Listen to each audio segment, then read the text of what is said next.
I'd like to introduce our last presenter, Dave Campbell, who will introduce Jed Raymond. Before I get going, I just want to have a quick note here for presenter Aaron Quinn that I believe I got an email from athletic director Aaron Quinn that this was supposed to only be 3 minutes. Carl, is that right? Did you get that one too? Good evening, everyone. My name is Dave Campbell. I'm the current head lacrosse coach here at Middlebury and a member of the class of 2000. I was fortunate enough to be Jed's teammate and to play under coaches Quinn and Ritter for 4 incredible years. I'd like to start by sharing a brief quote from Nick Myers, a longtime friend of ours, dating back to his playing days at Springfield College. Nick is now in his 10th season as the head lacrosse coach at Ohio State University and coming off a season where he brought his team to the national championship game for the first time in program history. He had to say about Jed, Jed was an absolute difference maker. He had the ability to impact the tempo, pace, and style of an opponent as a defenseman to the extent I have not seen before as a player or as a coach. He always demonstrated respect for the game, for his teammates, and for his opponents, while also striking fear into anyone that came within 10 yards of him with a lacrosse ball in their stick.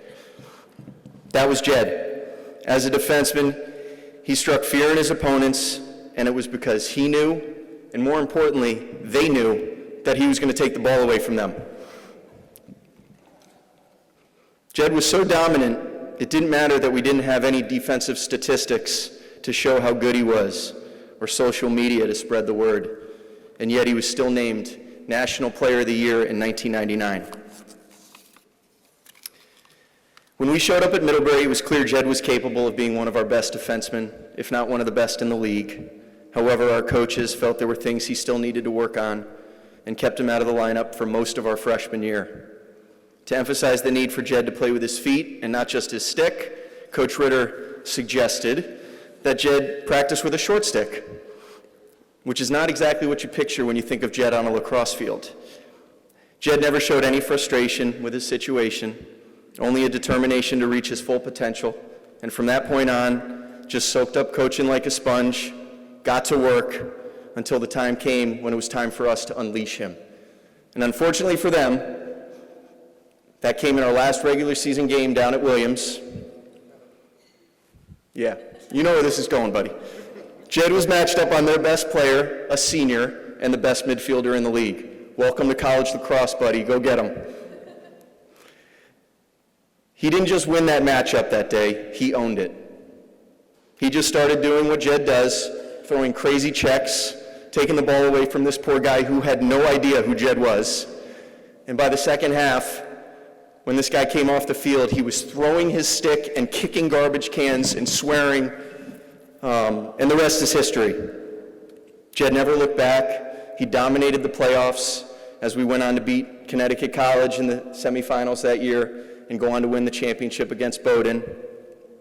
And on the opposing sideline in that championship game was longtime Bowdoin head coach Tom McCabe, who recently recalled, I remember saying, who is that guy? He wasn't even on our scouting report that day, and all he did was strip every middie that he guarded.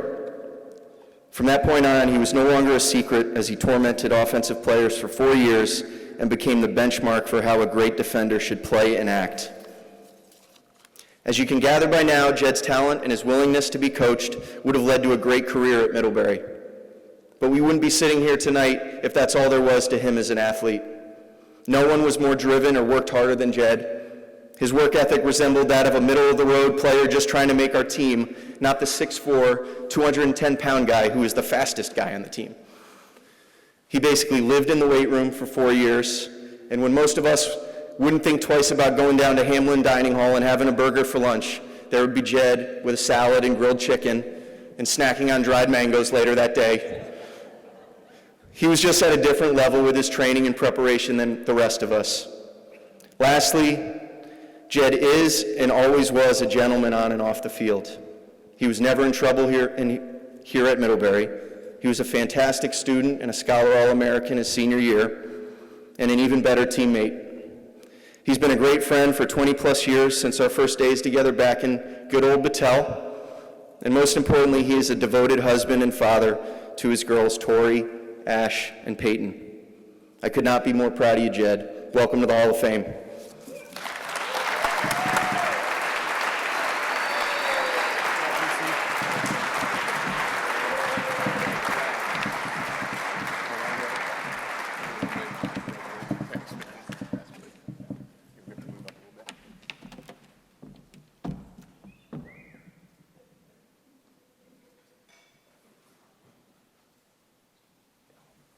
I'll start off with a letter I received from Middlebury in the spring of 1994, which set a bit of a tone for where things were going.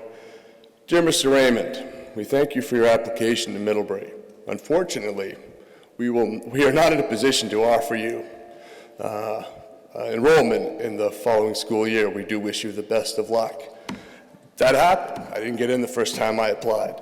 And it wasn't necessarily because there was something hidden on my resume that I should have hidden, but it was just a lack of planning on my part. But immediately after that happened, I did reach out directly to Coach Quinn and say, look, I don't really know what happened, but this is where I want to go. I don't really know why, but this is where I really want to be.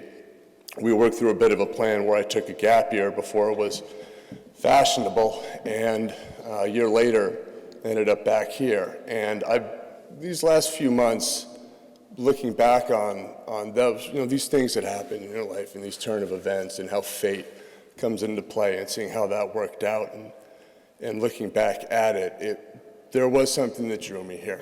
And it's not, I didn't know what I was looking for, but apparently I knew where to find it. And it was here. And as my 4 years started to take shape, it became clear that that was a function of the people I would meet here and the character that came from meeting these people. And it's a list that I could go through until the sun came up. But there are a few that do deserve special mention. And actually, a good friend told me earlier, if you don't know what to say, just start thanking people, and the 5 minutes will be up fast. So I'll start with my coaches. Coach Quinn and Coach Ritter, notwithstanding the current combination, which I'm sure is equally fantastic, but in my experience, having those two as our coaches was a stroke of good fortune and luck that I benefited from immensely. Coach Ritter especially is in charge of our defense and sort of putting me on a path. One of the great moments was, I think it was sort of playoff time, 1999, and I had blown my ankle out a few days earlier and was sort of limping on it, sitting a day out of practice, hopefully it would heal before the next game. And Rit came up and said, how's your ankle? I said, I don't know, man, it's pretty swollen. And in true Yoda Star Wars kind of mode, he said, you didn't sprain your ankle. It was sort of like, these aren't the droids you're looking for. And I was like, no, it hurts. He goes, you didn't sprain your ankle. You're right, it feels good. So that sort of was kind of how we worked. Other people that everybody may not recognize these names, but those who do will know why. John Owsley, when I was a freshman, was a senior defenseman here who some may know the Owsleys and their story. And to have the chance to have a mentor like that as a defenseman to look up to and to emulate was, again, just, I didn't know what I wanted, but I knew where to find it. Peter Cohn. Peter Cohn brought a certain dignity to our program and a levity to it as well that every other program in the country had to be jealous of. And we were just fortunate enough to have him be part of our experience. And I look back on those days with great satisfaction. It was a lot of fun having Peter being a part of it. Dave Campbell, I don't know if it's a really good saying, but behind any good takeaway defenseman is a much better goalie. And Dave was certainly that. There were times where we had games, notwithstanding certainly the 2000 finals, where Dave stood on his head. And watching any goalie when they're in the zone is something special, but watching Dave play the way he did for those years. He was as important as anything in getting us where we were, in the backbone of a defense that was strong all the way through. And then some other people here who I'll mention because they made the trip. Adam Pascal and Todd Fryatt. You're ahead of me, Adam Pascal, if anybody knows what it's like to have to chase down or cover a fullback who runs a mid 440 and shoots 108 miles an hour from the top of the key. That's Adam. So if there's anything to be gained from playing against much better players, that's what I benefited from with Adam. Todd Fryatt was a captain of that team who single-handedly put us into the finals against Salisbury the first time with an overtime goal against RIT that I still see it when I'm down at the other end. Then we get into the the intangibles of all this experience. So I'll start to wrap it up, but I do just want to mention a few folks. My wife, Tori, who's seen now what being a part of Middlebury means, and after our wedding, confided in me, said, "I like your Middlebury friends the best." So that reaffirms something very important. The other thing Tori does a great job of, as should any significant other, is keeping that person humble. So it's coming. How do I say this without getting in a lot of trouble?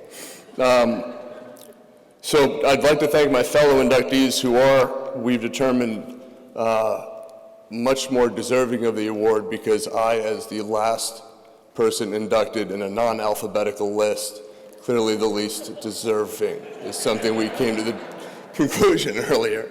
So to everybody else, my congratulations.